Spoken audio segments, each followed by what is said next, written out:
I realized that I had no videos of most of my Coptic bound hardback journals. So I have about 8 of them that I have not done videos on, and it's going to be pretty quick. So I think I'm going to be able to do all 8 of them in one video because they're not, for the most part, they're not embellished. The only one that was embellished is the one I already did a video, the star theme one.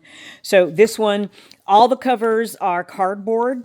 They're either 2 pieces of cardboard if it was thick enough, if it wasn't thick enough, sturdy enough, or it's 1 piece of cardboard.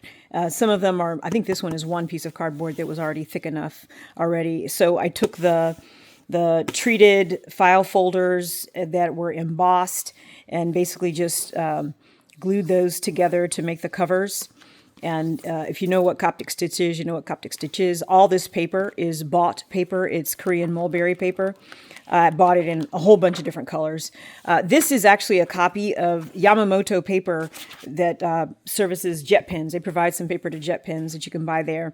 Their paper packs come with these little doodads. So I copied them and folded them over and made my own little writing board. So free advertisement for Yamamoto paper.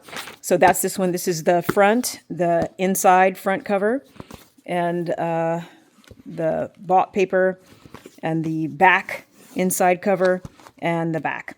And again, this is all just, there's a video on YouTube for how to make the treated, treat the file folders to turn them into leather-like substances, but so I'm not going to go over that whole process. So that's one. This is one I finished recently. Depending on how thick the covers are or how confident I am that it's going to hold together, that the cardboard is sturdy. Some of them I actually hole punched and put eyelets where the cover was going to be. Most of these do not have that feature because that's something I only started doing recently, and a lot of these I bound months ago. So this one I think is the most recent one I just finished. So it's the same blue file folder material that was treated. This one was not embossed. And the inside is not embossed either. It's just all treated and crunched up to make it kind of look like leather. But I painted over it with a mixture of gold mica and Mod Podge, dishwasher Mod Podge, to try to keep it from, because one of the things, if you've used the glossy Mod Podge as a sealant, you know that it doesn't necessarily cure all the way. So a lot of times it'll stick to stuff. It'll either stick to the paper or it'll stick to the book next to it or the book that's on top of it. So I put the mica in it to give it color and to give it a little bit more texture so that hopefully it wouldn't be sticky. I have not had a chance to test that to see if it's sticky. And so the inside I treated with the same Mod Podge mixed with rose gold mica, and not rose gold, just rose mica, and some mica powder or powder that would have this particular color. So when I mixed it all up, this is the color it came out. I was trying to achieve a very, very bright pink effect, and I don't know that it really worked out. And I used up all my gold mica, so the extra that was in there, oops, there goes my writing board. I dabbed a little bit on the edges of the paper and the spine and the front, and then flipped it through to make sure it didn't dry closed. So another Yamamoto copy writing board that I put with all the books that I bind like this. And again, this is bought paper, Korean mulberry paper. I don't remember the name of the company, but I'll put the website that I bought it on Amazon, but the company has their website on their packaging, so I'll put that in the description below for this video when I upload it. So that's this one. All the paper is either white or off-white for this one. This one, all the paper is blue. So again, same story on the covers. File folders treated and embossed. And then this one I actually used stencils to color the paper to match the embossing. I had it off a little bit, but you can kind of see the effect.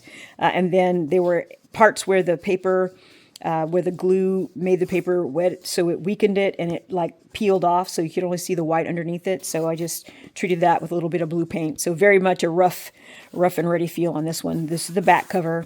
Again, also embossed and treated. And this is the same embossing pattern, just without the stencil cover. Just embossed a piece of blue paper instead. And so all the paper is bought paper. And again, it's Korean mulberry paper, just light blue and dark blue, alternating, and then Coptic bound. This one, again, file folder, treated, painted inside. Is this the front cover or is that the front cover? I think this is the front cover. So file folder, embossed, treated, and then painted over to give it a little bit more texture with pink paint. It didn't come out like I was hoping it would, but that's where it is right now. So inside front cover, just embossed file folder. Inside back cover, same embossing plate file folder.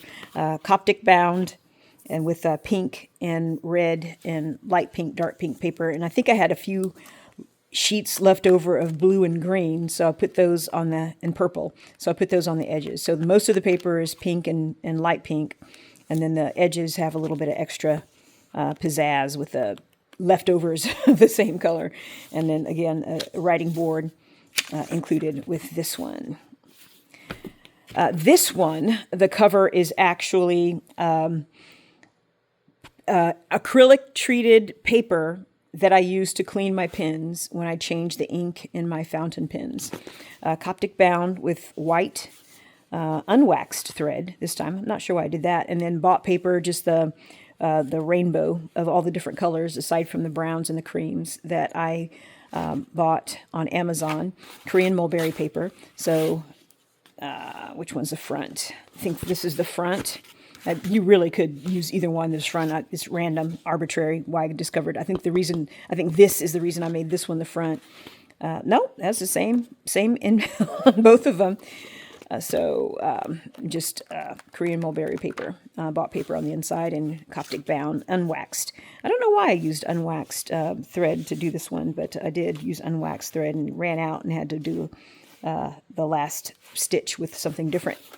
And that one, so that's the first 1, 2, 3, 4, 5, and I'll do the other 5 in another video.